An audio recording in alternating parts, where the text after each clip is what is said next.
Big 12, Josh Carter, one of the best three-point shooters in America, leading free throw shooter in the Big 12, hoping to shoot the Aggies past Kansas at the Phog. That's coming up at 7 minutes after the hour. Digger Phelps alongside, celebrating the 35th anniversary of Notre Dame ending UCLA's 88-game winning streak. Plenty on that coming up a little bit later on tonight on College Basketball Final. But a real emphatic statement made by Pittsburgh after the disappointment over the weekend, being knocked from the ranks of the unbeaten. DeJuan Blair was strong again. But if we look back at Blair in that Louisville game, he gets his fourth foul with 8 minutes to go, and Pittsburgh's up 12 points. And without Blair, Louisville goes on that run, and obviously they win that game. With Blair tonight, he gets his 20 points. He gets his 12 rebounds. They just dominate inside. Sam Young takes the game over, but it was Blair. He is so physical and so strong that he can dominate. And this is why Pitt was #1. So even though they lost to Louisville, without him in that lineup when he was in foul trouble, he's still the force that makes his team work. And when that happens, it allows Sam Young to play his game. It allows Levance Fields to be the point guard, dish the assists, hits the shots. And this is why Pitt is so good. They just shut down Syracuse, who came off that big win with Notre Dame at home. And when you look at how good Syracuse is, defense tonight showed up. And they never got in the game tonight offensively. Yeah, they seemed a little bit lethargic from the start, as Sean and Raft and Jay mentioned. So Syracuse goes on the road, gets stumped. Pittsburgh pulls away and bounces back from its first loss of the season. Another game going on in the Big East tonight. Not a big Monday affair, but big enough for Cincinnati and Providence. First half, Bearcats down by 4. Alvin Mitchell see the three, and the Bearcats within 1 later in the first. Friars. Marshawn Brooks really tough inside. The Friars, knowing they had Marquette down 13 points in the second half, get that loss, and they're ready to play. They got to beat Cincinnati in this one. Deontay Vaughn with a pump fake, and he hit it, but Providence with a 3-point lead. They're at the half. Friars, of course, a disappointing loss as Marquette roared back from a deficit to beat them last week. #1 against #2 on the women's side. UConn taking on North Carolina. Tar Heels at home. They have the nation's second longest home court winning streak at 31. Operative word in that previous sentence, had. Maya Moore hits the jumper. Renee Montgomery crossover. Montgomery 14 in the first half. UConn moves it nicely. Kalena Green. Hey, I know they just dominated one game, but first half 28-14 on board. I mean, UConn defensively and offense, they're really solid. And if this is #2 team, well, yeah, right. It's a 30-point game on the #2 team home court. It's a significant difference right now. Kansas getting set to take on Texas A&M. You got about 7 seconds. Which way are you leaning? Kansas, of course. Collins, Aldridge, outside perimeter, inside points. Kansas will take care of business at home. Won the last 4 Big 12 regular season titles, and they're unbeaten so far. Let's go to the Phog.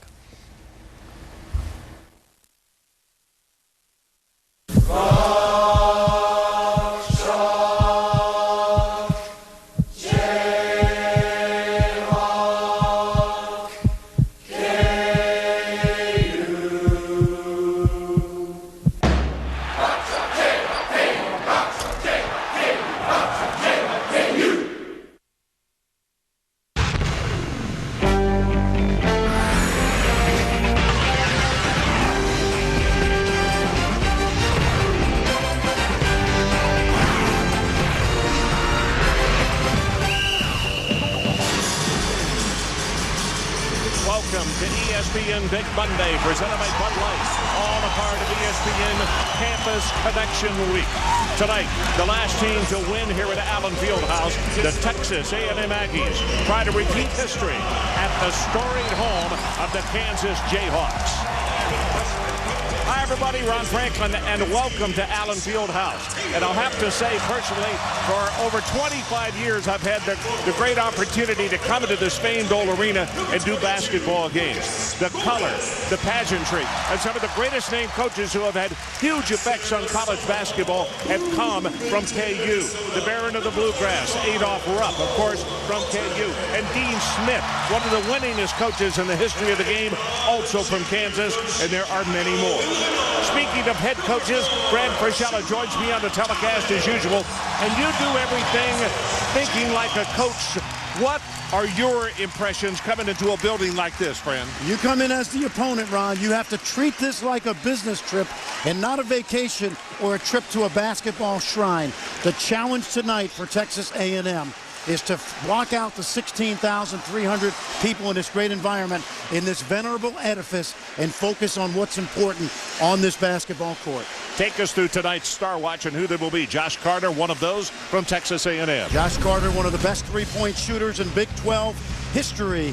And Sharon Collins playing as well at point right now as any point guard in college basketball. Cole Aldrich, the large one from the state of Minnesota, and only a sophomore, but he can wreak havoc. Well, you remember how much he's improved since going against guys like Sasha Khan and Darrell Arthur in practice. He has stepped up this year and is one of college basketball's best inside players. Well, the two head coaches in this basketball game tonight, a huge ovation for Mark Turgeon, the head coach now, of course, at Texas A&M. Mark on the left, a player here. In fact, the first Jayhawk to play in 4 consecutive NCAA tournament years and games. And of course, Bill Self, who captured a national championship last year and has had great success in a short period of time here at Allen Fieldhouse. And of course, a collection of fans. It's sold out. It always is. There are never tickets available for this one. The officials in tonight's ball game. Ed Hightower, the referee, he moves forward for the ball to be tossed up. Tom O'Neill and Tom Eads are the umpires, and it will go to Kansas to open on offense. A&M, Ron, will play man-to-man. Sharon Collins has been a huge catalyst so far. McMorris, tip inside, would not go. Collins now for 3. Got it. 22 points a game in his last 5, throw in 6 assists, and 6 assists, more importantly, outstanding leadership. This is Donald Sloan who brings it up. He's a junior out of the Dallas area, played at Seagoville High School. You'll see a lot of pick and rolls tonight from both teams. That means big guys have to be alert defensively. How much is A&M like Kansas because of the coaches being friends, compadres? Very similar, very similar. Shot clock is at 2, and a whistle and a travel is called as he moves into the lane. Tom Eads blew the whistle, and Bill Self was thinking, oh no, we didn't go 28 seconds and then commit a foul, did we? The answer is no. If you're Mark Turgeon right now, you want your team to play good, solid, fundamental basketball. First 3 or 4 minutes of this game, try to keep the crowd in check. Collins looks back over to Tyshawn Taylor. Collins way outside, rips down another 3. Ron, he's finally healthy after an injury-plagued sophomore season. But we remember as a freshman, the later part of that first year, he may have been Kansas's best player. Saturday afternoon at College Station, the Aggies did not come out of the gates quickly. And Mark said today to both of us at the shoot-around, we cannot start slowly tonight because KU has the reputation of blowing and going early if you fall on your face early. Nice move inside and a step on the baseline by Brian Davis. The lineups, first of all, for Texas A&M, and this is the way the Aggies begin it. Sloan, along with Derek Rowland, Josh Carter, Brian Davis, who just stepped out of bounds, and Junior Alanu. I think the question mark for Texas A&M is who is their go-to guy on the offensive end. You'll see a lot of those kind of pick and rolls tonight. Shot high off the glass, knocked down by Cole Aldrich. There's a good example, Ron. That point guard brought Iwanu way far away from being able to get back to his man Aldrich. So it's an 8-0 start. I talked about Saturday afternoon. Oklahoma jumped out to a 9-0 start. But Davis says, no, that's not going to happen to us this evening. And the big junior out of Dallas Grand Prairie knocked down the two-pointer. Wouldn't go. Aldrich battles for it. Davis comes away for Texas A&M. And the head coach is up, and Mark Turgeon says, let's move it down the floor. Don't let him get set. Davis, spin move, right hand, Little finger roll, and he's got 4 in a row and has cut the lead in half. He's not a guy that's elevator goes to the top of the building, but he's very, very crafty below the rim. Biggest thing that you do, as you know as a coach, you get the crowd out of it for a little bit anyway. Lob inside to Aldridge. Jump hook. Nice touch. Nothing there. The tip, and it's going to be counted. And there will be a foul on the play as Morningstar came across and got the tip, and the foul is going to go against Rowland. This is one of the great stories this year for Kansas. Brady Morningstar, who redshirted on the national championship team, only averaged 2 points a game in his freshman season, has really given Bill Self a solid lift. He's what I call, Ron, a no-mistake player. He makes his shots, and he covers his assignments on the defensive end. Brady, a sophomore, completes the three-point play. Started the first 8 games of the year, and the coaches say, you know, he is from Free State High School, which is right here in the area. They knew him, they liked him, they were hoping that he would step forward, and he has. He has, and he spent a year of prep school, too, which makes him that much more mature. Is that good for all kids, you think? I think in some cases it is. It really helps your physical and mental development. As Carter puts up an air ball. And, of course, the crowd now, until something else happens at the other end for KU, is going to remind him that that's exactly what he did. Holmes into the lineup. And on Saturday at College Station, he brought a real spark to Texas A&M offensively. BG, a sophomore out of Houston Hastings, and a whistle on the foul, and that will go against Ilanu. Marcus Morris, one of the twins, freshman out of Philadelphia, prep charter, will go to the free throw line. Texas A&M. At the line is Marcus Morris shooting 2. In between shots here, we're going to show you his twin, who wears number 21, who is Markeith Morris. Don't ask me to tell them apart. I'll tell you that, you know something, I think after the shoot-around today, Markeith is about an inch, maybe an inch and a half taller. And he is more of a true, what, 4 and 5 player? Each is a little different. Marcus a little more power, Markeith a little more perimeter, but they both can do a little bit of everything well. B.J. Holmes, a lob pass inside. Here's Carter working against Morningstar, and the ball almost stolen by Collins, but he stepped on the end line. And a nice story today in the Kansas City Star with Bill Self talking about last year he had 20 fouls to give because of the 4 big people. He said we don't have that many now, therefore we can't go out as far, we can't extend, we don't have as many turnovers. Well, and it's a good point because both Morris twins, Ron, are playing 18, 19 minutes a game. They would have never played that much as freshmen. In fact, Aldridge only played about 8 minutes a game last year. We saw Darnell Jackson sit the bench for long stretches as a freshman. Yep, you're exactly right. That's going to be a travel call against Davis, and we'll take a timeout. 15:51 left opening half. Kansas with an 8-point margin. Aggies have got to come up with some offense.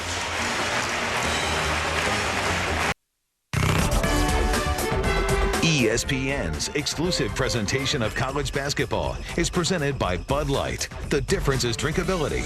And in part by Pacific Life. Pacific Life, for insurance, annuities, and investments. Choose Pacific Life, the power to help you succeed. We are back in Lawrence, 12-4. Kansas leads. Let's go to the third member of our broadcast team, Holly Rowe. And Holly, Sharon Collins, it's not his first rodeo here in Lawrence, but he is finally the true starter at guard. Well, you know, it's hard to believe that this is his first year starting because he's been such a big part of this Kansas team the last 2 years. You know, at one point in the last 2 years, Bill Self went to him and said, Sharon, you deserve to be starting. But he declined, saying, I don't want to disrupt the spirit of this team and this chemistry. Instead, he learned from those older guards. He learned how to be a leader of this team. And guys, I can tell you, at practice yesterday, this is his team. He inspires the young guys when they're struggling. He said the thing that I'm the most proud of, Bill Self does not have to coach effort with these young guys. That's my job. All he has to do is give us corrections. Guys, this is his team. He's led them 13 out of the 17 games in scoring. This Kansas team will be as good as Sharon Collins' leadership. Well, Tyshawn Taylor out on the floor right now. And Bill Self has a pecking order like any good coach at a school that's got a system that works. Absolutely. Sharon Collins calls Tyshawn Taylor his little brother. And Collins learned from guys like Mario Chalmers, Russell Robinson, and those players learned from the likes of Aaron Miles and Michael Lee. Collins, he come out outside with a double team, but he gets it to the big fella. And Cole Aldridge says, I can jump down the long jumper. I can get it to go down, and he does. It's 14-4, 10-point margin. Ilanu, little high, and the pass stolen. McMorris takes it away, but I think that he just picked up the foul. Well, that's going to happen with Junior Ilanu. Although he is a junior, he does not have yet the total understanding of how to handle double teams, Ron. Keep in mind, he's just started to play. You see the tip pass, and if you're going to be a low post scorer like he has become for Mark Turgeon, you're going to have to handle where to pass the ball when you're trapped in the post. Foul wound up being given to Brian Davis. So the junior picks up that one, and Ilano does not collect number 2 quickly here in this first half. As we go under 15 minutes to play in this opening stanza. Collins along the baseline trying to challenge, and he does on Dash Harris, and he has 8 quick points, and very quickly Mark Turgeon says, I want to talk it over with my ball club. 16-4 the count right now. What would you do, friend? Oh, you got to settle your team right now, and I think the big thing, Ron, is they're not getting it done at the defensive end. Now, the problem they have is right now Collins and Aldridge are 2 terrific offensive players for Kansas. So you got to key on those guys. Make someone else take a shot the next possession. Well, let's remind everybody tomorrow, don't miss a college basketball doubleheader on ESPN's Super Tuesday. Action begins in the Big Ten Conference, 7 o'clock Eastern. Ohio State faces off with the Fighting Illini in Champaign. Then at 9 o'clock Eastern, Tennessee takes on the Vanderbilt Commodores. Super Tuesday, all a part of ESPNU Campus Connection on ESPN. It's interesting, Ron. Dash Harris, one of the best guards in high school basketball a year ago. I'm not sure anybody blew by him as easily as Sharon Collins just did. David LeBeau checks into the lineup, and I'll tell you, the Aggies come out of the timeout, and the ball is lost out of bounds by Carter, and another turnover against Texas A&M. Five turnovers so far. Well, you mentioned the game Saturday against Oklahoma, and the Saturday before, Ron, they struggled on the road at Oklahoma State and getting off to a slow start. Mark said if there's a game that they would like to duplicate, LSU was a really good game start to finish. Taylor takes it to the baseline, and a runner at a really impossible angle knocks it down, and it's 18-4. Taylor, we talked about a freshman. It's interesting. He's averaging more points as a freshman at Kansas than he did as a high school senior at St. Anthony's on a national championship high school team. Some people say he's been like the stock market, very up and down. As travel is called against A&M, let's take another look at that shot that he made just a moment ago. He didn't look up and down on this one. No, he played for Bob Hurley at St. Anthony's, and he's made that floater probably thousands of times in that St. Anthony's gym with Coach Hurley. They had 6 Division I players on that high school team a year ago, and Tyshawn Taylor was probably one of the least regarded of the group. 10-0, the run right now by KU. Here's Collins on the run. Tries to get in front of Dash Harris, lost it out of bounds, and a rare turnover against the Jayhawks. Bill Self not really upset over that one simply because they've come out of the gates just smoking. And I don't know how many times we have done games in here we have seen this exact pattern. If you don't come out and put a nose in their chest and say, we're going to challenge you, they'll all of a sudden, they come out and you look up and they got a huge lead. Right now, if I'm Texas A&M, and I've watched them on film a bunch this year, I can't really tell you who their go-to guy is. There's the jump hook and scored the basket for LeBeau, the freshman out of Miami. Basket scored by number 10, David LeBeau. I think they got a foul, Ron, on Marcus Morris. Foul coming number 22, Marcus Morris. Marcus will pick up the foul. It's his first. Team foul on the Jayhawks. Checking into the David LeBeau, very promising. In fact, some people at A&M compare him. Watch the little push right there to Darrell Arthur, the great Kansas player, now playing with the Memphis Grizzlies.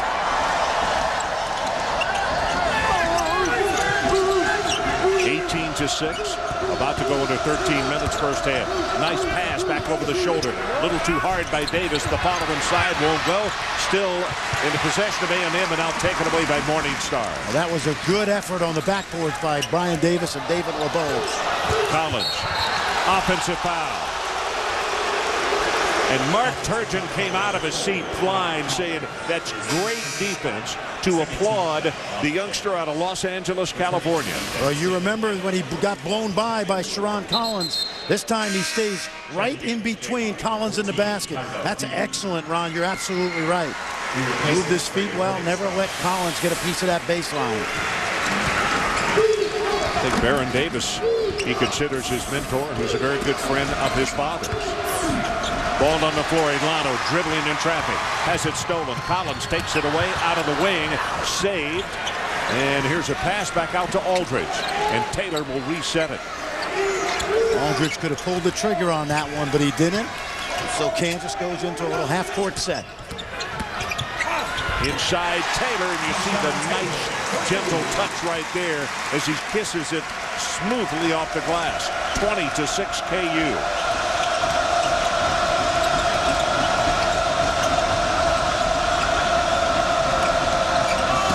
Ilano, the quick double team. They come over on him.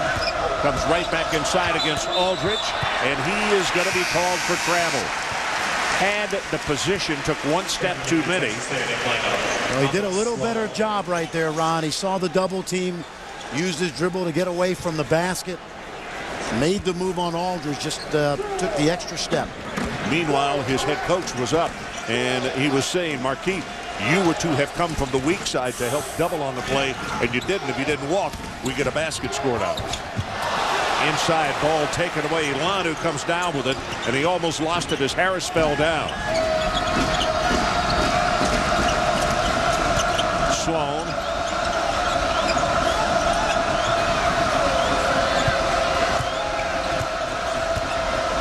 Backing in, falling away, and LeBeau. There is a whistle, and there's going to be a push on the play away from the ball.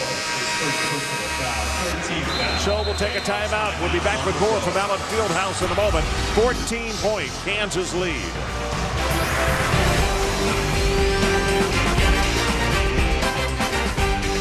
After a long discussion with my friends and my family, I've decided to sign with the Cleveland Browns, baby. LeBron James done in the sports world. LeBron electrifies football. Unbelievable. Yeah, LeBron, you gonna miss the bus. LeBron, wake up. Everybody's on the bus. When I'm there for the best day of the week, State Farm's there. Let's go. Well, KU leads it by 14, and a happy MLK Day. And look, a little play on words today. Barack Chalk Jayhawks. And a very special person on this campus. Fran Priscilla has more on that.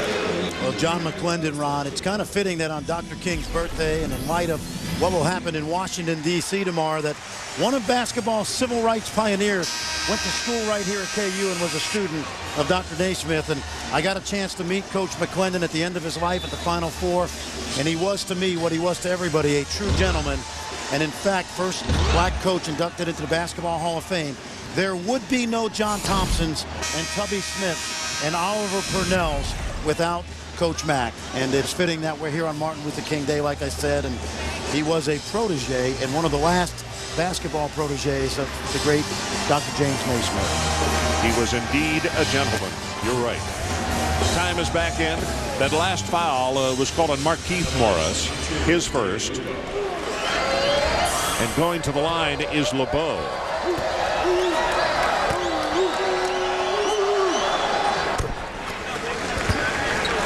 Also checking into the lineup for Kansas. You'll notice as they come back down the floor, number 23, Mario Little. And he has been out and in, but more out of the lineup because of that huge wrap that is on his left leg. And we'll get Fran to talk more about that as they bring the ball down here offensively. Well, he has had some bad luck, and he was the Big 12 newcomer of the year in terms of the preseason. Works against LeBeau, now takes it along the baseline. Nice speed, and Morris can't get it to go. I just think right now, without Aldridge on the floor, you got to find a way to attack the paint. Sloan, bounce from inside. LeBeau covered up immediately with a double team, and a lazy pass almost stolen by Morningstar. Shot clock is at 15. They've done a really good job, Kansas, of trapping that ball out of the post, Ron. Sloan with the jumper, not quite there. And after practice today, as they go to the floor, Morningstar comes away with it. They work long and hard on Sloan. That's a jumper he never used to have problems with. And Franny's struggling with it now. Why? Well, he is. He's got strange shooting form, Ron. He pulls it back behind his head, but he really always has been, going back to high school, a guy that loves to drive it as opposed to shoot the jump shot. Well, it's going to be an air ball right over the top, and a follow inside as Little was there, and nobody went for the ball on the floor. Mark Turgeon not real happy over that lack of movement on the part of his ball club. Right now, especially because Kansas is basically playing with a 4-guard lineup. Mario Little really a small forward, big guard. You see how Kansas, they come hard on those traps. And Junior Ilano has got to look to the weak side of the floor. Tyrell Reed, great hustle in the play and almost a steal, but he knocked it out of bounds. So it's checking again with Holly Rowe. Holly? Well, guys, you see that big rep on the left leg of Mario Little. He has a stress fracture in his left tibia. It's kept him out much of this season. He had a difficult decision to make whether or not to redshirt. He said, I had people pulling me in both directions. People close to me wanted me to wait a year, get stronger, get healthy. But my teammates and coaches wanted me to play, and at the end, I decided to listen to my own opinion. Guys, they said he's out there. It's very difficult for that stress fracture to heal when you're constantly putting weight on it, but he's doing the best he can. Morningstar to Tyshawn Taylor. Give him a wonderful assist on that one, and 6 points for Taylor. Well, in the last minute of this game, Brady Morningstar has really impacted the effort and energy by Kansas. And a good job of the Aggies to come right back down the floor and catch KU napping on the play. Little with the left side jumper. And you see a little bit of why he was one of the best junior college players in the country last year. Bill Self knew he was going to get depleted by graduation in the NBA, so he needed not just some freshman, Ron, but a little experience from the junior college ranks. Well, the coaches in this league knew full well what Bill Self was getting, and another reason they voted him as the newcomer of the year without hesitation. Tough into the middle. That's going to be a hold, and a foul will be called on Kansas. Well, Wednesday Night Hoops on ESPN features a doubleheader with 4 top 25 teams. 7 o'clock Eastern, it'll be Villanova against UConn. Then at 9 Eastern, a top 10 showdown, the Clemson Tigers against North Carolina. Wednesday Night Hoops presented by Disney Parks. All a part of ESPNU Campus Connection on ESPN. If I'm not mistaken, I don't think Clemson has ever won in Chapel Hill. They're coming off a tough loss at home to Wake Forest.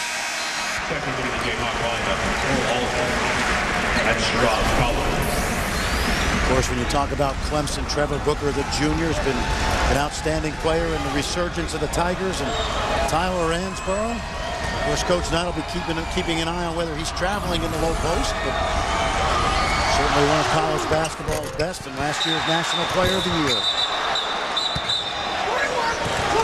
Ilano was called for a push, and the ball came out. Looked as though they had a great follow to take it to the basket.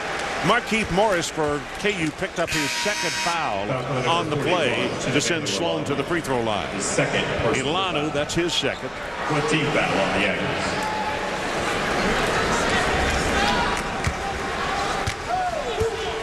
Interesting to look and see on the score sheet that Carter, Sloan, and Junior Ilano, no score, nothing. Remember, Josh Carter shot 50% from the field as a sophomore, from the three-point line.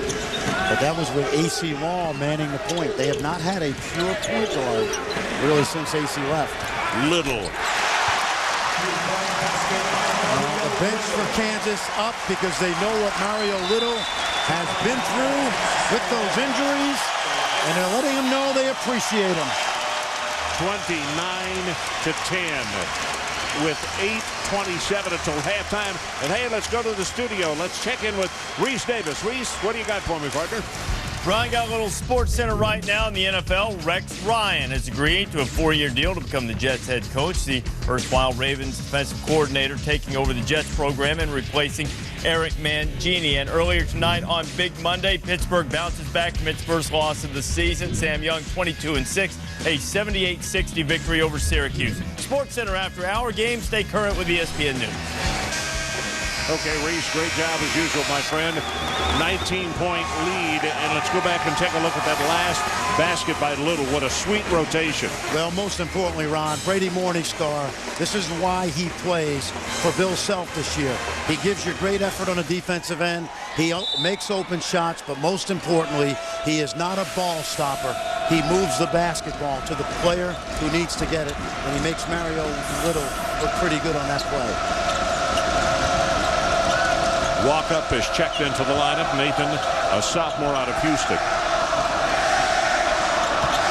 Here's Carter. See, right now, if you're Texas A&M, that's where you got to go. You've got to try to get Aldridge in foul trouble.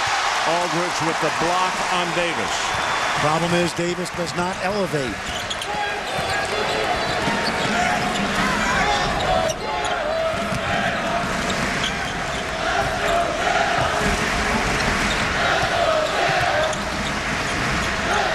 Taylor, quick pass inside. Nice job defensively as Davis is here to knock it out of bounds. 16 seconds on the shot clock. Well, the 3-time Minnesota Defensive Player of the Year has brought that skill to Lawrence, Kansas. He never leaves his feet, stays on the ground, says, no way, buddy. Kansas leads.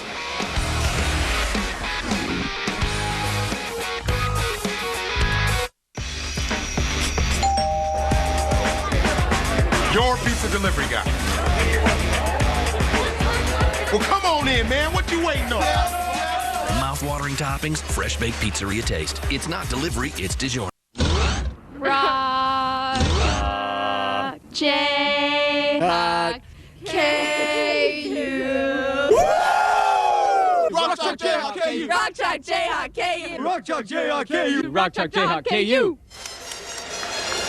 All week on the ESPN family of networks, it's ESPNU Campus Connection Week, bringing you campus life through the eyes and the voice of the students. Ron Franklin, Fran Frischella, and Holly Rowe coming to you from Lawrence, Kansas. It's Big Monday, presented by Bud Light. And right now, it has been all Kansas, 29-10. We're at the 7:41 mark of the first half. Bill Self told us how much better he feels his young team is getting. This is the 11th youngest team in college basketball. Shot clock is down to 2. Little on the run, knocks it down. That was great footwork by Mario Little. He's got a quick 9. Boy, he hasn't been in the ball game anytime, friend. 9 points already. That's good defense. Look at Brady Morningstar's all over Carter. You're right. This is why he plays, Ron. Reed the same way, who was in the ball game, number 14. Three-pointer, and Carter gets it. He earned it, too. Brady Morningstar knew what deodorant he wears. First 3. And that's going to be a whistle and a foul against Colt Aldridge. First foul on him. Take a look at this, Ron. 3 seconds on the clock. Now watch his footwork. Comes to a jump stop, keeps that pivot foot on the ground, and then calmly steps through. Gives Bill Self the kind of lift he was expecting if he had Mario Little healthy earlier in the year. Well, if you can imagine, if Bill reacted that way, how Mark Turgeon reacted, because that shot clock had done everything but go off, but the shot was off before, just in time, and it counts.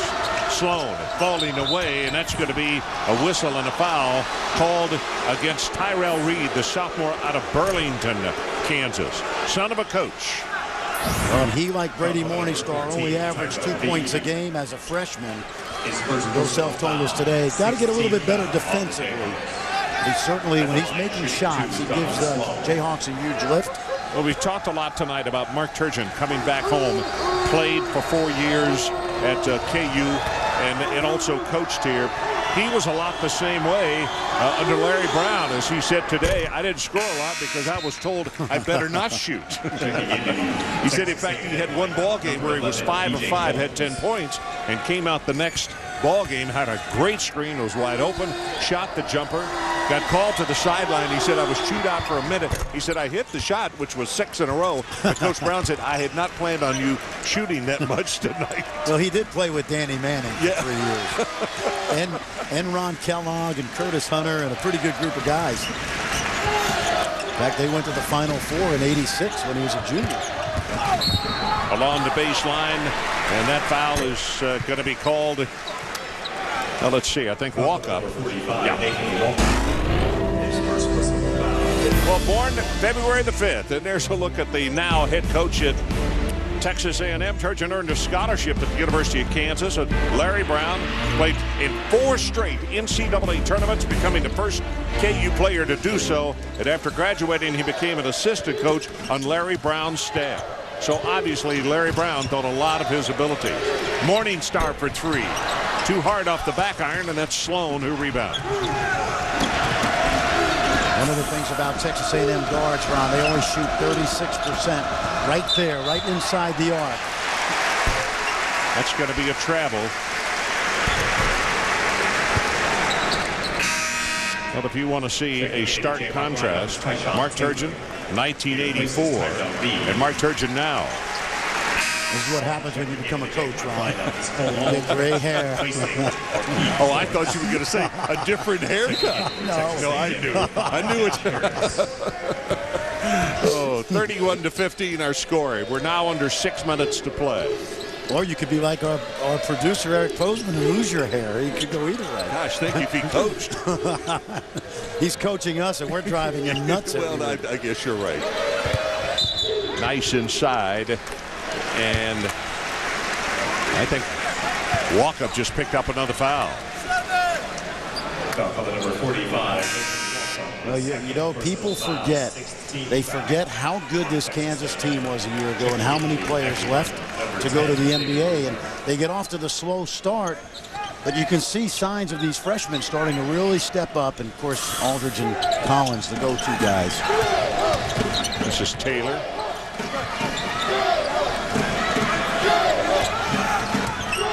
Keith Morris will give and go. A little too hard on that one. Comes back out. And the Aggies with numbers. Harris on the run. Back over for 3. And here's Holmes. Can't get it to go. And as they battle for the rebound, taken away inside by Davis. And it looks as though he stepped on the in-line. You can see his frustration as he looked back over at the official. And Tom O'Neill said, well, sorry, but you were on the in-line. He's got a little confused with his court geography tonight, Brian Davis. Second time he's stepped on the baseline. It's 11 turnovers against the Aggies tonight. Collins holds up very quickly and swishes it just outside that free throw line. You know, he plays at different speeds, Ron. Now as a junior, he's got 10, but you notice how many different speeds he can play at. As a freshman, he was more that one-speed punt returner type. Right, he was a punt returner. Remember that? Yeah, in high school, Crane. Way outside, the ball touched last. Well, Davis thinks that Aldridge touched it last, and I did too. But the officials say no. Well, here's a player profile on him. 3 sports star, Crane Tech. Favorite TV show, Fresh Prince of Bel-Air. And his majors. Wow. Tyshawn Taylor, little Jersey City dipsy-do. 8 points for him.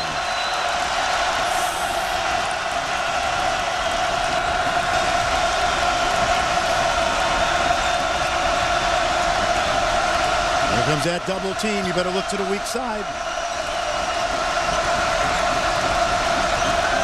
Shot clock is at 10. Holmes, no, off the mark.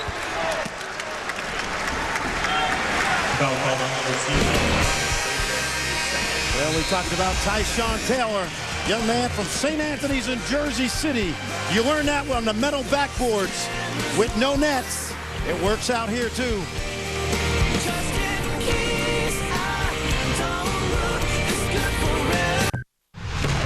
I'm Reese Davis, just a few minutes away from the UPS halftime report. Syracuse had no answer for DeJuan Blair and Sam Young. We'll show you how the Panthers bounced back from their first loss. A new #1 team in the country, but do they have holes? And what does this time of season mean to players and coaches in terms of the ranking shakeup? And NC stood for no contest. North Carolina couldn't match up with #1 UConn on the women's side. We'll see you in a bit, Ron. Okay, and Reese, you talk about no chance. There's a guy at the ball game tonight here that is a regular by the name of George Brett that he never saw a situation that was a no chance. There he is right there. He comes to a lot of KU basketball games. Big basketball fan of this team. Pretty good left-handed hitter. Yeah. Now the problem. Remember when they called that Pine Tar too far at Yankee Stadium? That's one of the great charges of all time. He looked like a basketball coach on the sideline. That is a travel against Holmes. Ron, one of the issues with Texas A&M is they don't really have a way to get easy baskets. Their pace is pretty slow throughout the course of the year. And they don't have a go-to guy at this point. Well, that's a dozen turnovers, and they've got 5 field goals. And number 10, David Lugo, his first personal foul on Texas A&M against Lubo. Checking into the Texas A&M lineup, number 15, Donald Sloan. So Sloan will come back in, and B.J. Holmes will go to the bench.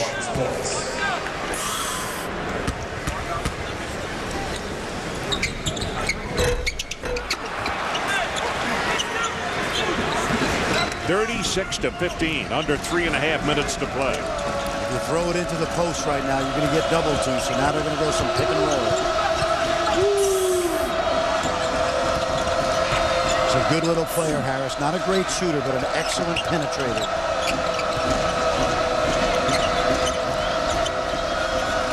Shot clock is at 10. Into traffic, shoots a floater high off the glass, not there. Lubo on the follow, and he will score. Nicely done by the freshman from Miami. Told you he's got that resemblance a little bit to Darrell Arthur. Checking in. He's got 6. Lebeau and Harris, Ron, basically Mark Turgeon's first 2 recruits to College Station. The rest of this team, the remnants of Billy Gillespie's outstanding recruiting job that he did here.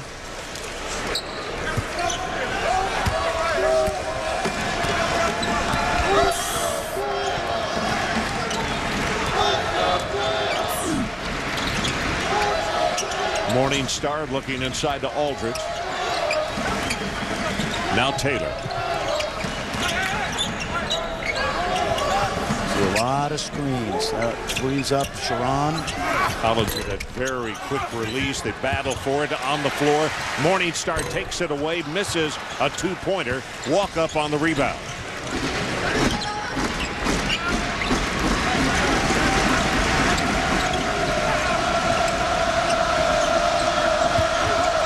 Good look. Deep in the corner, Carter. Too short on that one. Gets the long rebound and a whistle and a foul. And that is going to go against Morris. Or number 23. Little. I beg your pardon. Little picks up the foul. It's his first. Just a small thing, Ron. Much better look by Junior Ilano. He caught it in the post. The double came. He looked to the weak side, and Josh Carter gets the open look. And let's check in with Holly Rowe. Holly. Well, guys, in the last 2 timeouts, Mark Turgeon has been imploring his team to start talking to each other on offense. This is a loud building. It's not that they can't hear each other as they try to execute. It's that they're not saying anything, guys. They're not communicating. They're not working together. He also wants to see a lot more hustle points. He's told them every single loose ball needs to be ours to get back in this game. Well, it's not as though they haven't won here, as we mentioned off the top of the telecast. They're the last team to beat KU in this building. Different cast of characters, though.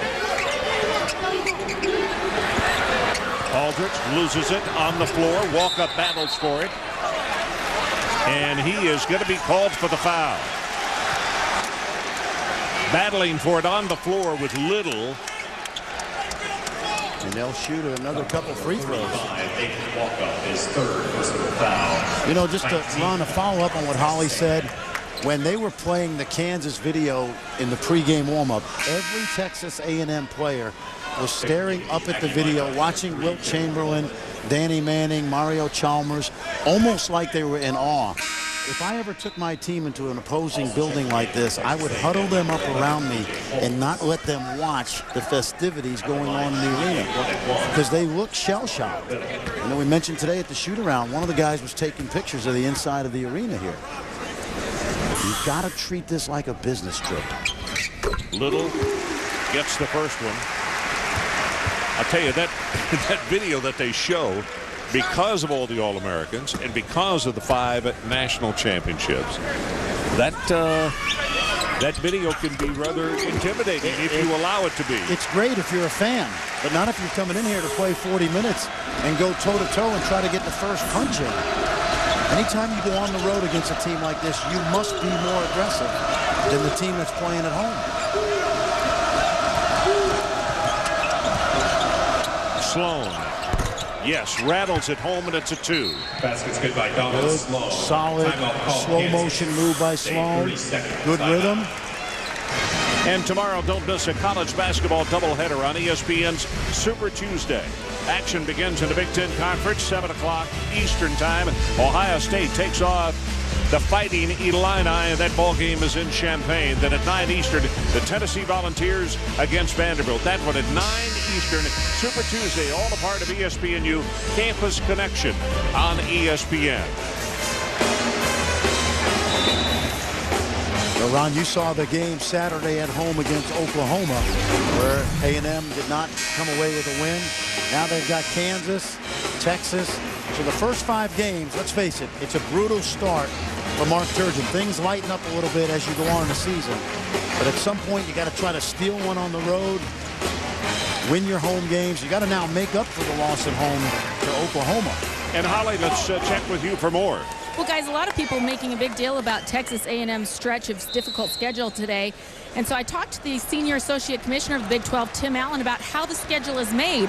He said, you know, we sit down with the TV people at ESPN, we do a wish list for Big Monday, and then the rest is computerized with some things in there to help with competitive balance. He said, I this year looked at over 600 schedules besides deciding on this one. He said in Texas A&M's case, it's hard. You know, they didn't think Kansas may be as strong because they lost so many guys. Who else would you put in here tonight for Texas A&M? Missouri? It's not easy any night in the Big 12. Aldridge with the jam. Well, Holly, that's very true. Plus the fact you have to throw into the mix also preseason schedules. And KU's preseason schedule was extremely tough. Texas was what, number 7 in the country as far as toughness out of preseason. So you start adding all those things together, and it's hard to find an easy path for anybody. You know what I would say? Look at every Big East schedule. Look at every team in the Big East this year, and every one of them has a 6 or 7 game stretch, which is brutal, and that's just the way things fall. The thing you want to do with a schedule like this, if you can steal one, Ron, and keep your team's confidence up, things change around for you in February when it really matters. So key right now for Texas A&M is as much mental as it is physical. Well, you know, they came up with a win at home against Baylor. Baylor was a slight favorite in that ball game, but the game started off very physical as the game ended last year, and it's almost as though the focus was doubly good as far as the Aggies are concerned, and it came away with a really good home victory there. Sloan gets the second one as well, and points for him tonight, a total of 6. Well, they've certainly calmed down a little bit and started to become much more productive on the offensive end. They got to continue to chip away this last possession. Here's Little.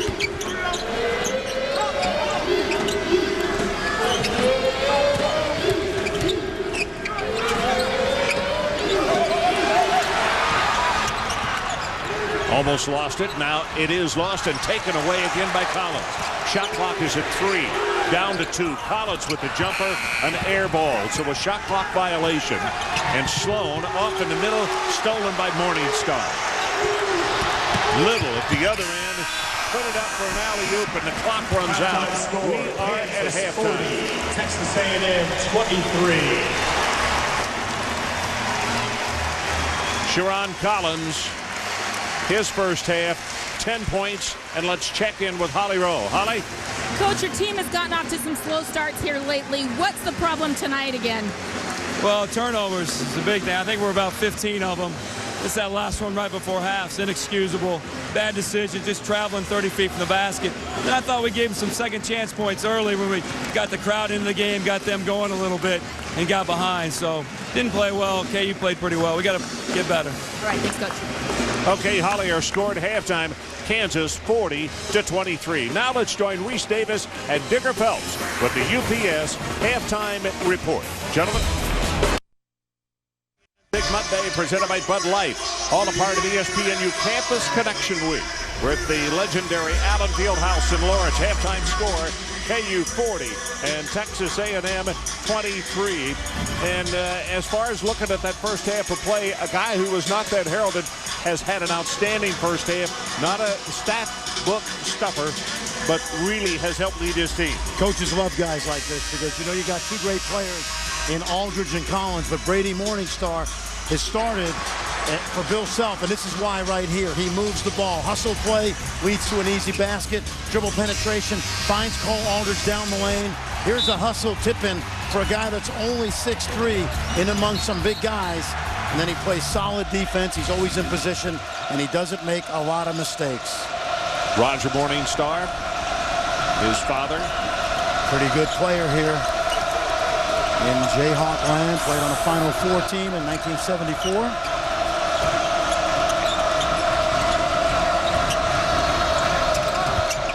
Usually tell what the halftime talk was by where a team goes with its offense. That time they went to Ulanu. And he put up an air ball of all things. At 23 points in the first half by A&M. That is a season low. Yep, you always know Bill Self's going to go at the big guys early. Aldridge, a little too hard. Ball is tipped up by accident. They were tipping a rebound over actually. Little with 11 points, Taylor with 8, and Collins with 10. Good look. Good look. Double team the post that time. Brian Davis took his time. And a good cut for Ilano in his first two of the night. First two of the night. Got to not only get him off the snide, but get him going. Bill Collins thought that Aldridge was going to cut on toward the basket. Well, many of those 14 turnovers in the first half came from Texas A&M's postmen. And you see right here, good patience and a good cut to the rim. One of the things that we talked about at halftime, it's a 15-point ball game. Now you got to remember, as well as they played in the first half, KU is still a young ball club, and they can have those periods where things are not as smart as they should be. And they have had those periods, Ron. That's a great point. That's why if you're Mark Turgeon right now, you'd like to cut into this lead, but you got to guard them first. But you know when you play Kansas, Bill Self, first 3 minutes of each half is usually going to go into the paint and try to get those big guys in foul trouble. Marcus Morris with that nice feed and the score inside on the reversal.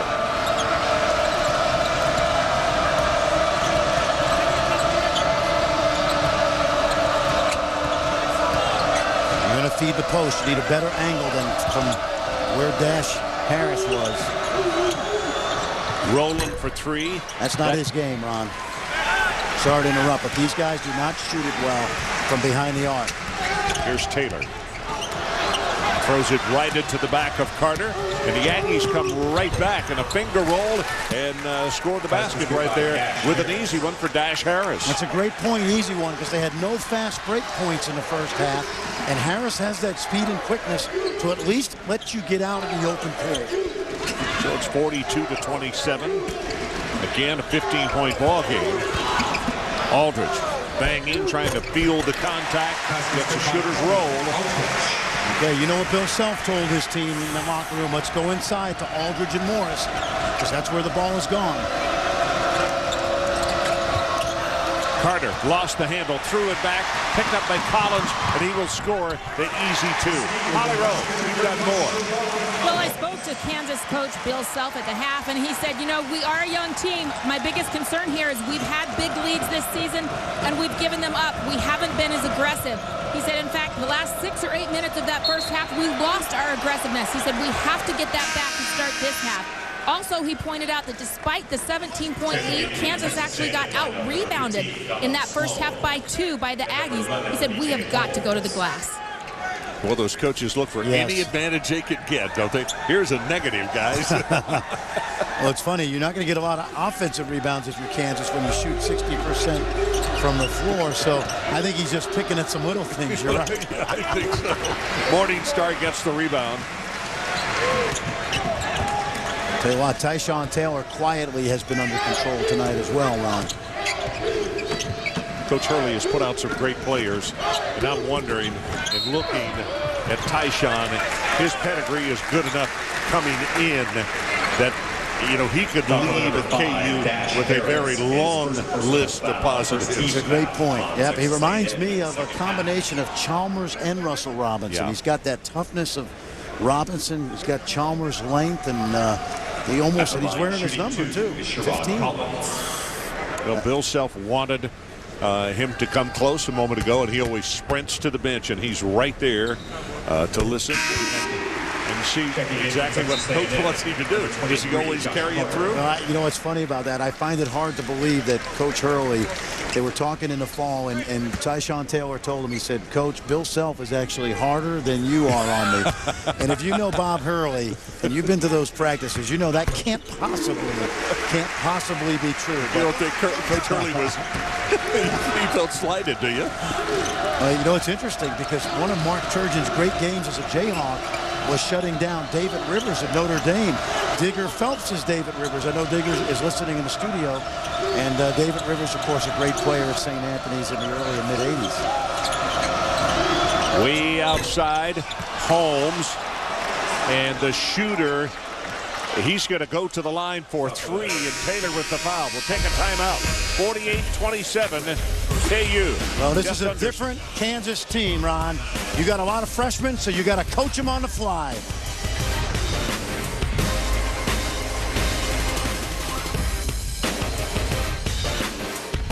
Villanova, Connecticut, Clemson, North Carolina, Wednesday on ESPN.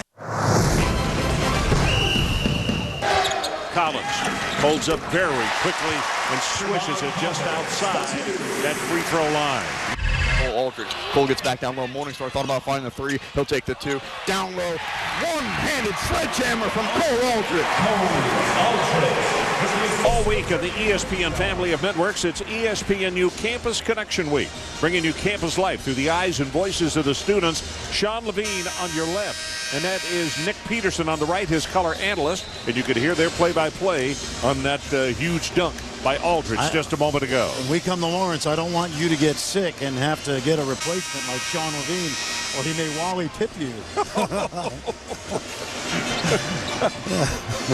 Everyone lives in fear of that, I guess. 15:59 left to go in the ball game. 48-27. KU on top. At the line, shooting 3 is B.J. Holmes.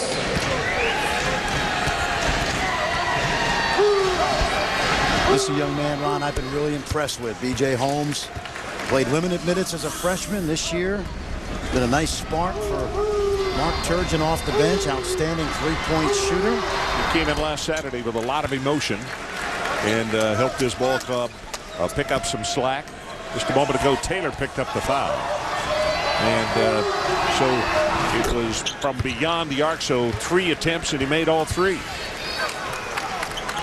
Now the question is, if you're Texas A&M, is can you get some stops and can you turn Kansas over? See if you can get some easy baskets. There's one turnover. Sean Taylor.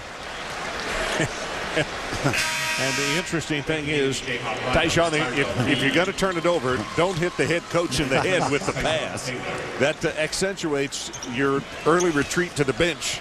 Well, especially one with the limited reflexes of Bill Self, the former standout Oklahoma State Cowboy guard.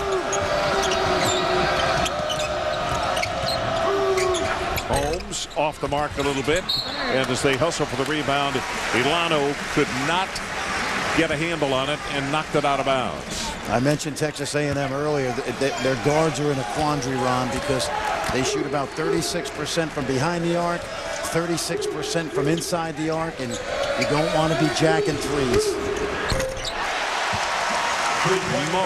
Marcus Morris, one of the twins, 7 points for him. These are two guys that originally committed to Memphis before decommitting and ending up in Lawrence.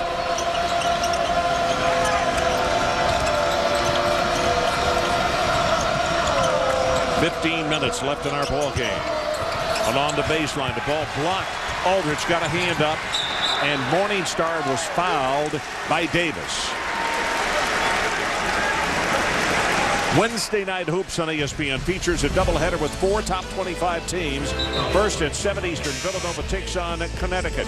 Then at 9 Eastern, a top 10 showdown between Clemson and North Carolina. So things don't get easier for the Tigers as they had to face off with Wake on Saturday. Wednesday Night Hoops presented by Disney Parks. All a part of ESPNU Campus Connection on ESPNU. Good looking stroke, back to back. Yeah, Marcus Morris has spent a lot of time with assistant coach Joe Dooley working on that long-range shot. He's got 10 and a big smile on his face. Longest lead of the night, 24 points at the 14:34 mark. We'll take a break.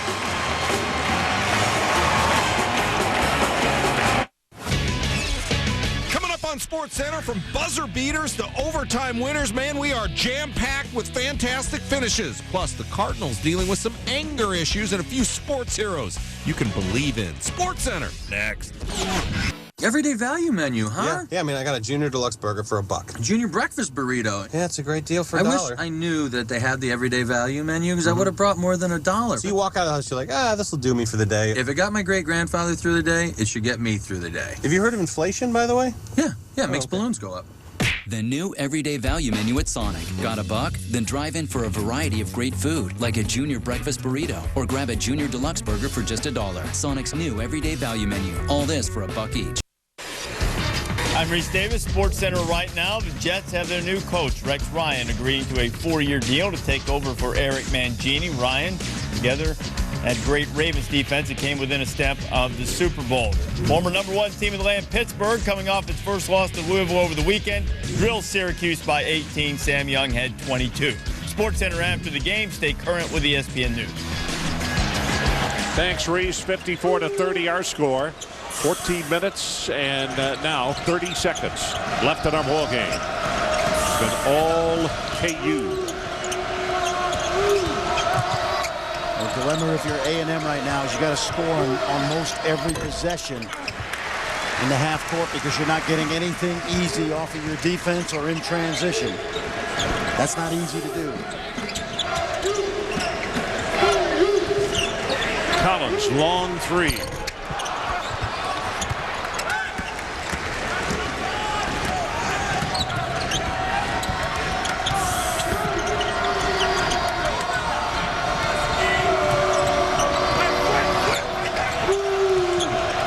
B.J. Holmes has seen a lot of playing time, latter part of the first half, and now here in the second.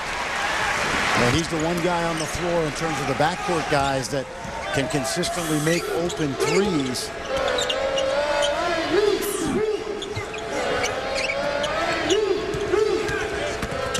Collins back to Aldridge, 8-footer. You know, I really believe, Ron, Sharon Collins missed a shot right before that. He could have pulled the trigger, and he didn't. He got into the lane, he drew Aldridge as defender, and he got Aldridge his 9th and 10th points of the night.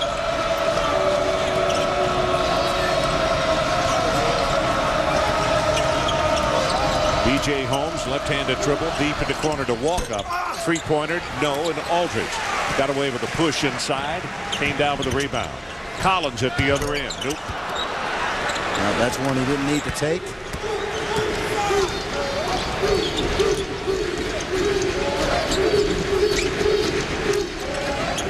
So the problem is if you go inside to Iwanu, he's going to get double teamed. And he hasn't yet shown a proficiency the passing out of the double team. Well, walk up, took the shot, and I think he's going to take a seat here quickly. The head coach was not wild about that when Carter touched it, and then touched last by Texas A&M. It'll be KU basketball, and now a big number of substitutes coming in. Travis Relford, the first time that we've seen him tonight. Little is back into the lineup, and Markeith Morris, one of the twins, number 21, is into the lineup for Kansas. And as he comes on the floor, you can tell he's about an inch and a half taller than his brother Marcus Morris. Can't you? Well, Come on. Well, let me put it this way. They call the players call them twin. They just say twin because sometimes even they're not sure, Ron. Unless you have a measuring stick, I can't tell the difference. Although one of them has a little bit bigger fro, I think. With Marquise. Carter. Basket's good by That's Josh important. Carter. He has been up and down. He really suffers, Josh Carter, as he's got 7 from not having a distributor out there that can make him look good or get into the lane and draw his man. Well, Ilanu picked up the foul, and as we go to break, you'll take a look at the twins. Can you pick them out? Who's the taller of the two? 56-32 our score. T-I-C. Shaq-tastic, 29 points. How did you get so many Qs? Don't worry about it. ESPN and ABC, your NBA destination for games Wednesdays, Fridays, and Sundays.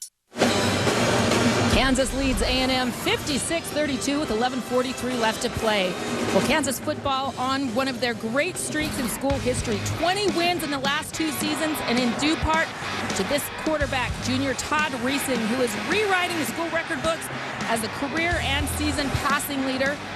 He has led his team to bowl games in consecutive seasons for the first time in school history.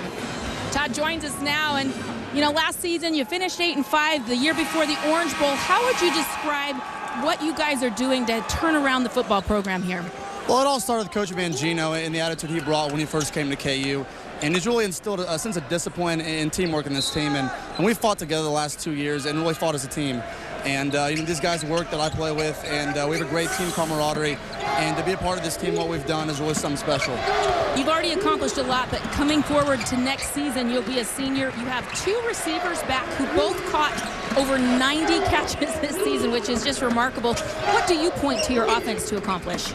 Well, we obviously have high expectations, and we do every year at Kansas.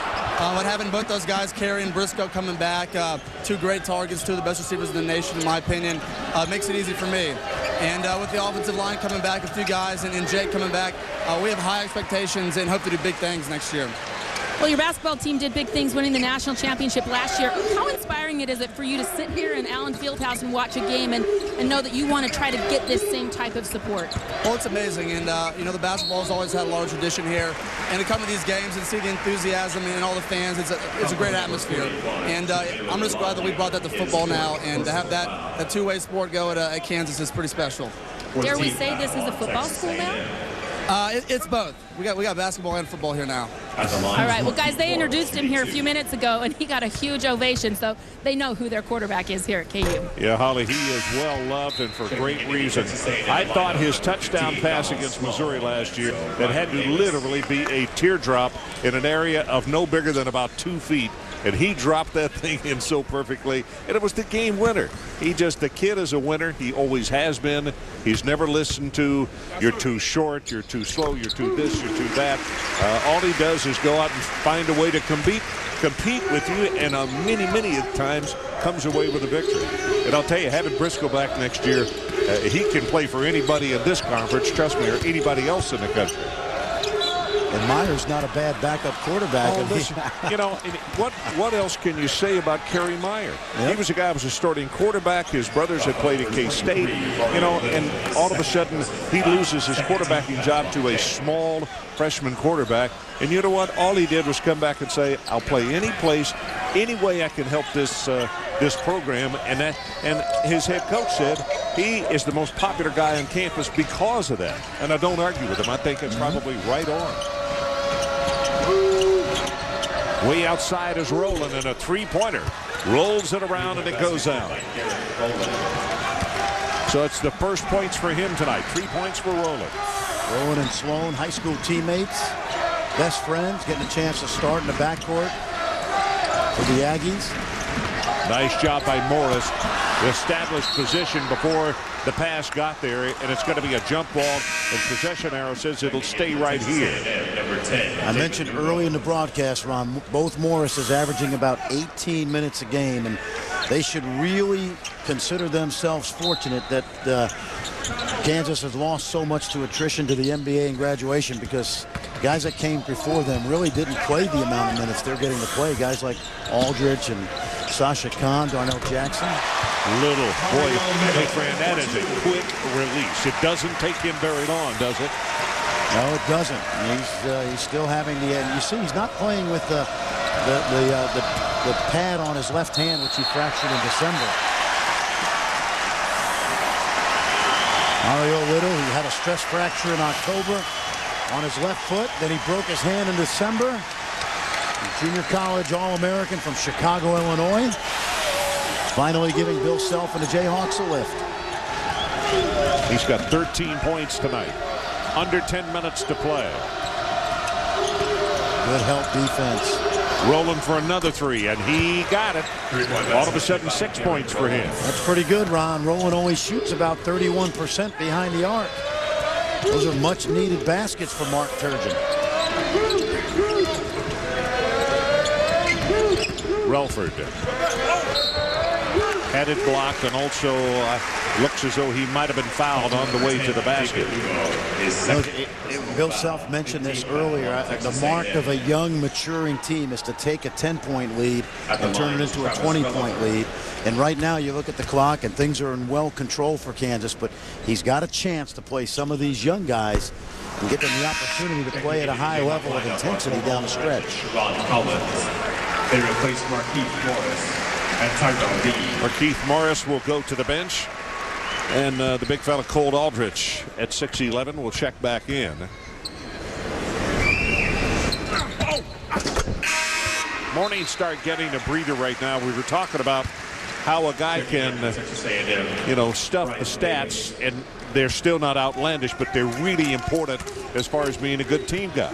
Morningstar, 3 points, 6 rebounds, 3 assists, 2 steals. A couple floor burns, and he comes in leading the team. He led the team, didn't he, coming into this one? 25 floor burns on the season. That leads the Jayhawks. He's added a couple tonight. Stolen. Collins is the one who forced the turnover. And back over on the wing with a skip pass. Three-pointer, not there for Taylor.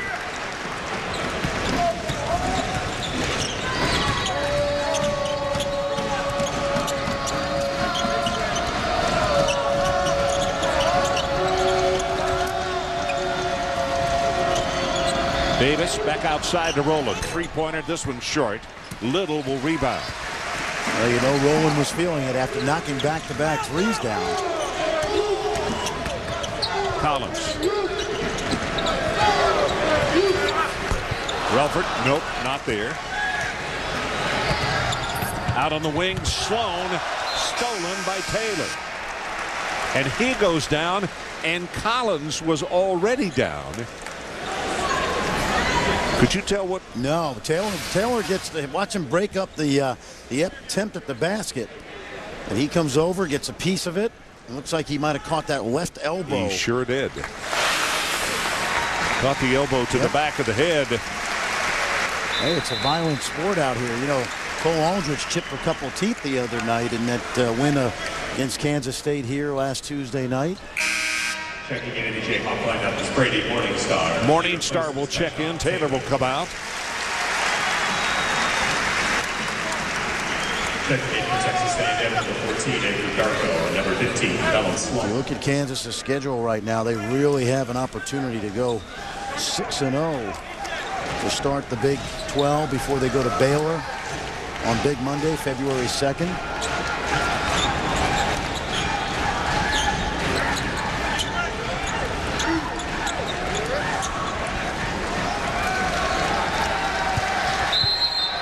Andrew Darko, number 14, checks into the lineup for Texas A&M. Sloan, not there. Aldrich rebounds, and Morningstar gets the outlet pass.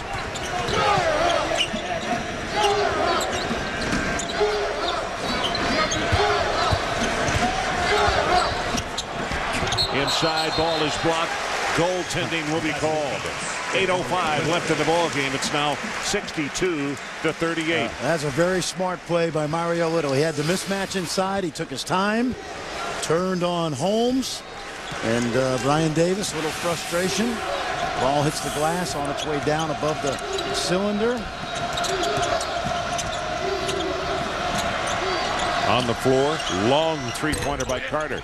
Too hard off the back iron. Davis lost it off a foot, out of bounds. It'll stay with Texas A&M, and let's take a timeout. When we return, we'll tell you about the origin of Rock Chalk Jayhawk. 62-38. We'll be right back.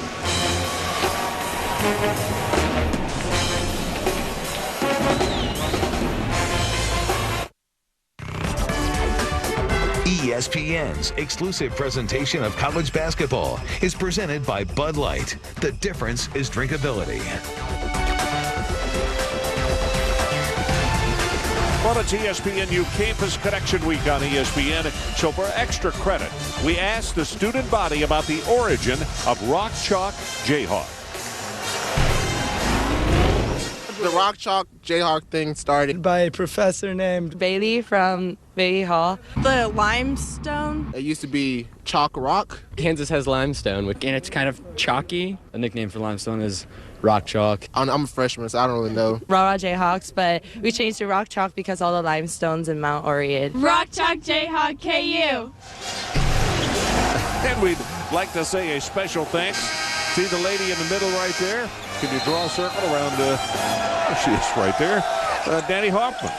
And Danny Hoffman was responsible for collecting, shooting this video, and also helping us get it edited. All a part of this special night here on ESPN, and our thanks to her.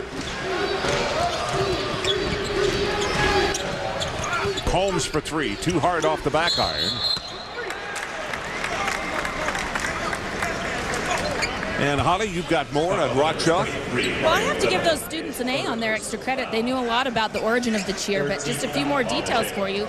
It actually started back in 1886, and E.H.S. Bailey was actually a chemistry professor here. He wanted to come up with a cheer for his science class, so he and some associates were coming back on a train from a convention, and it was that rhythmic cadence that got that Rock Chalk Jayhawk. It started out as a cheer for the chemistry class. I'll be darned. What a chemistry class. It's interesting.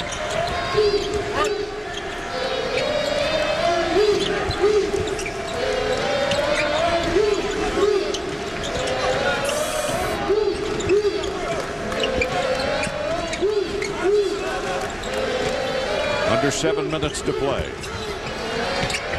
Aldrich got it. You get guarded every day for a year by Darrell Arthur, Darnell Jackson, Sasha Khan. You only play about 7-8 minutes a game, but you get better in practice, and that's what he's done. You know, also when you have a guy on the sideline named Danny Manning, they're working with you every day. That goes a long way, doesn't it, Coach? It does. Danny's got a great story about that, too. Ball is blocked. Nice job by Sloan defensively. Ron, when Cole Aldridge was on the red team, the second team last year, he never came out of practice while the veterans on the starting unit would rotate in and out. So he had to go against them every single day with no break. Travel against Aldridge. Ron, the problem with Josh Carter right now, you know, I've said this a couple times to you during the season. You take a look at his numbers. It's very easy to play with Blake Griffin because you know you're going to get open shots. He doesn't have a low post player who really forces a double team, and he also doesn't have a point guard to set him up and get him the open looks he got when he was playing with AC Law. So the game is coming very hard to him right now because he doesn't have the ability to escape people off the dribble, and it's unfortunate because he's a great shooter. Well, that foul was called on Holmes. BJ picks up his first. 64-40. Under 5:45 to play. Morningstar into the middle, dishes off to Aldridge, and the turnaround jump from that close is like taking candy from a baby. Another great look by Brady Morningstar. Made the simple play. I mentioned he's a no-mistake guy. He does not, you know what he does, Ron? He just hits singles. He's not trying to hit triples and homers.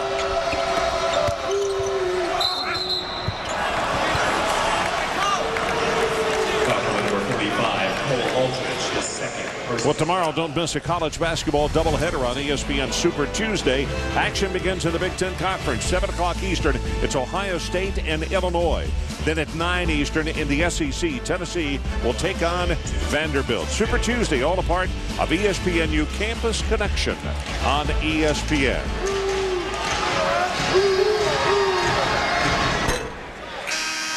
Well, we mentioned all the little things that Brady Morningstar does as a glue guy. Gets into the lane, keeps it simple, pretty much hands it off to Cole Aldridge.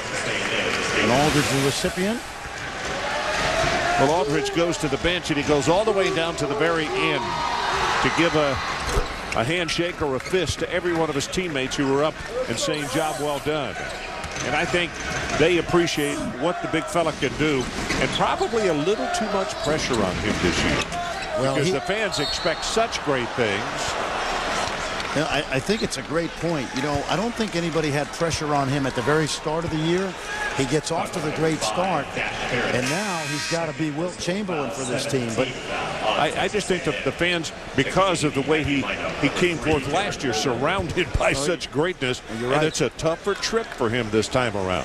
And the head coach even said that to us up at their UMass game up in Kansas City. The interesting thing is he's really responded. He has, yeah. And Bob Knight called him one of the most improved players in the country.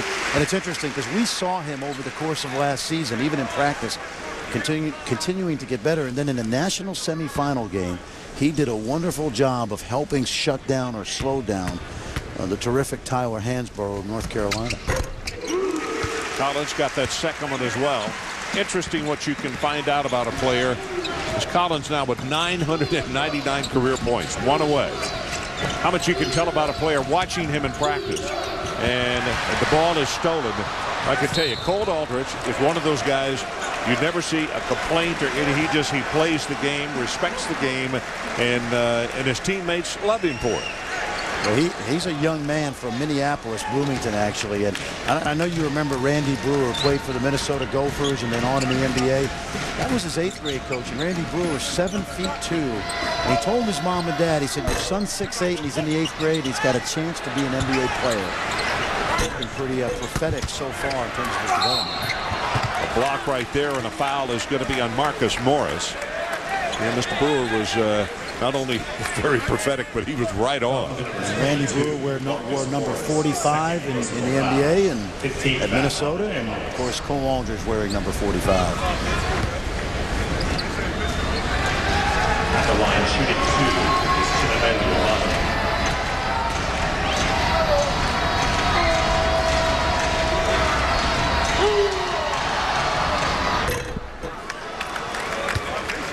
Ilano gets that one to go. As we mentioned, he goes by Junior, and he is named after his father. But as I mentioned on Saturday, his father's named after his grandfather, who is named after his great-grandfather. And actually, Ilano, they call him Junior, but he actually is the 5th. But he likes Junior, so that it is stuck. There's a little full-court pressure.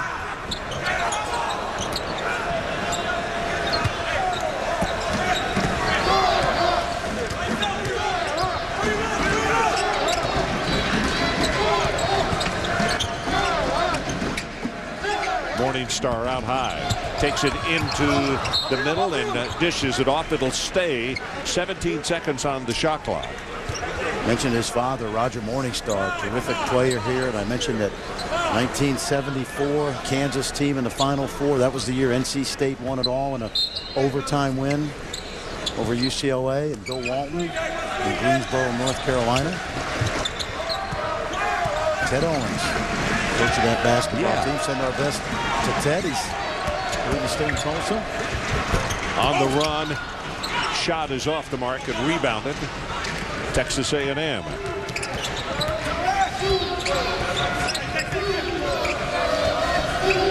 Under 4 minutes to play.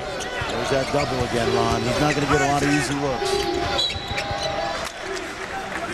Well, Taylor will pick up the foul, and we'll call a timeout. 68-43, 3:50 left in this one. All right, international shipping. Well, that means a lot of documents, waybills, and commercial invoices in triplicates. But if you go online with UPS, you can make that paperwork go away, making the process faster and easier to manage. Not to mention, you're saving a few trees. It's not just international shipping, it's paperless international shipping, only from UPS. There, now you're done.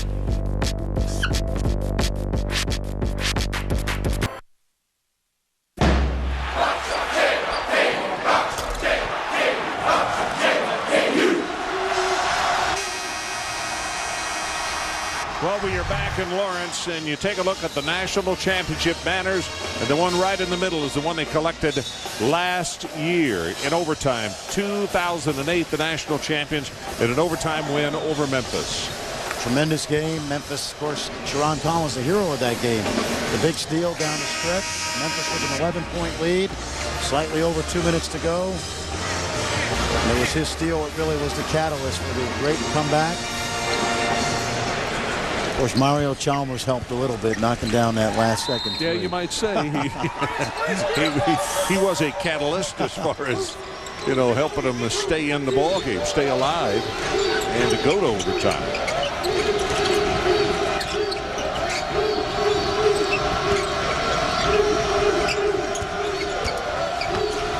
Nice move. Yeah. Nice move. Milano there held his own. That's a foul. Almost stolen by Rowland.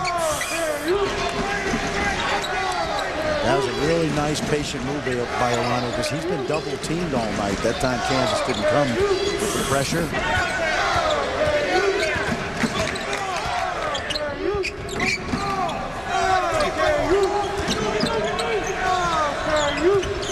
Morning Star looked as though he had a shot, passed it up.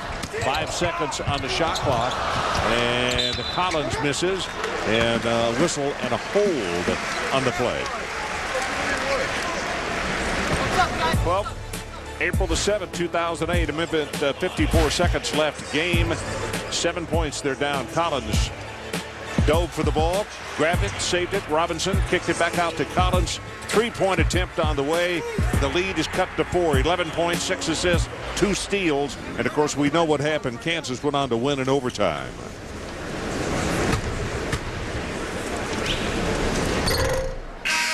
Interestingly, much to the chagrin of John Calipari, the Memphis coach, Kansas and Memphis have been in great recruiting battles this year. First the Morris twins, Thomas Robinson, who will come here next year, a bruising rebounder. But then Kansas lost Xavier Henry, whose father Carl played here in the mid-'80s with Mark Turgeon, to Memphis, and he's considered one of the top players in the country. Morning Star goes to the bench, and a very nice round of applause from this knowledgeable basketball crowd at Allen Fieldhouse. 3-pointer on the way and rattles it home. That's Holmes. That's what he does well. He's only 5'11", so you got to make sure you get a hand up, but give him room, he'll knock it down. Collins wanted an alley-oop, and he got hit by Holmes. And he's claiming that he was fouled, and a timeout was called. What do you think Bill Self's going to say here? He put that, there it is.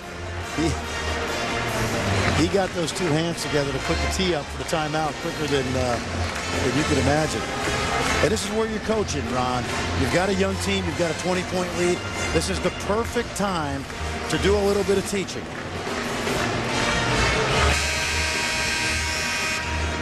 Well, let's take a look at the upcoming schedule. Might be a real good time. I think Bill's getting madder as the timeout goes on. Well, there you see what they've got coming up. Iowa State, Nebraska, Colorado. 3 games they'll be favored in. Then they go to Baylor on Big Monday. That'll be a big one. Travis Ford's got his team playing well. Tough game here. And then we'll go to Missouri again, Ron. A little border war action. You know, the last time I did KU in Waco, Roy Williams Ball Club lost to the Baylor Bears. I remember that game. Terry Black and DeMarcus Minor. Well, that's the second time that Taylor has fouled Holmes when he was shooting from beyond the arc. And he made the first 3. And that's another freshman mistake. I was talking to Bill Self about this today. He said to me, you know, I can't help myself. When I call a timeout, my coaches want me to set up the next play, but I spend like 90% of the time criticizing the team for what just happened. He says, I know I ought to let it go, but he said he learned that from Eddie Sutton. He said Coach Sutton would pick out every single mistake that had just happened, and the assistant coaches would say, Coach, let's get the next play in. And Bill said, I can't help myself. I've done the same way. Well, Taylor went by him, and Bill didn't say anything. But as soon as he sat down, Coach Self's head turned back to the left, and he's still talking to him.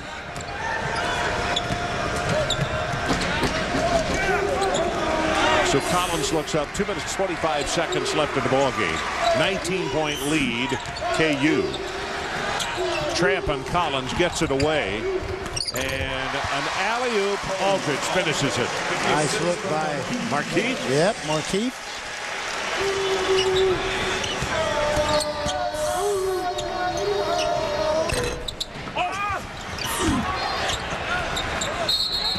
Davis going to get the tie ball. Possession arrow says let's go the other way. All coming up next on SportsCenter. Don't miss Monday's buzzer beaters and overtime goals in the NBA and also the National Hockey League. Anquan Bolden and the Cardinals offensive coordinator Todd Haley having words. And Jay Billis on the best team in the nation's best conference, the Big East. All of that and more coming up on SportsCenter. Yeah, I wouldn't read too much into that Bolden Haley sideline episode. That's how they coach and play. And I know Bolden, Larry Fitzgerald, of course, Kurt Warner. They have great respect for Todd Haley. Question now is Kurt Warner a Hall of Famer with 2 MVPs and 3 Super Bowl appearances? I think it'd be very hard not to vote him there because there's some guys in the Hall of Fame that don't have either MVPs or wins in Super Bowl. And he's 8-2 in the postseason. Another trap on Collins, gets it off to Aldridge. 5 seconds on the shot clock, and Aldridge misses. That's Harris. And the chant begins. Rock Chalk Jayhawk.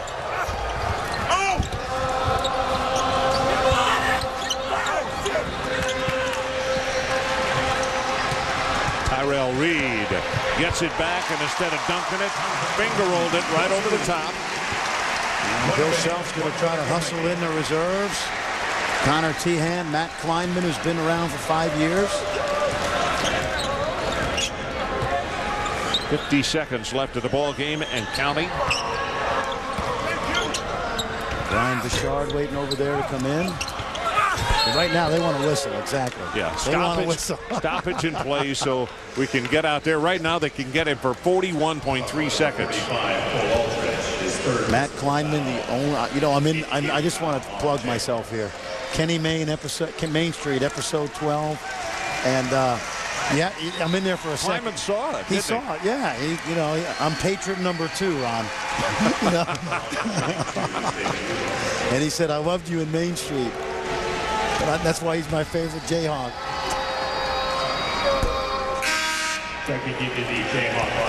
Reed goes to the bench, and now Kleinman is in.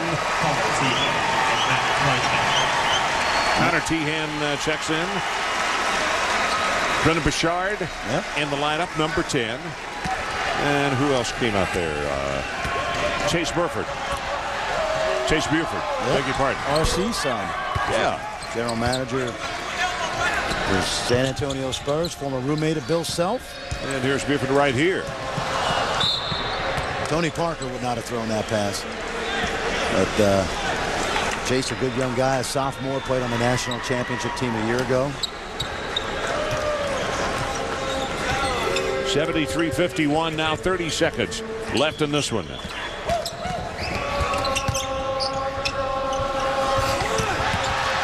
Ball is blocked inside. That was Thomas. Quintrell Thomas with the block. Buford for 3.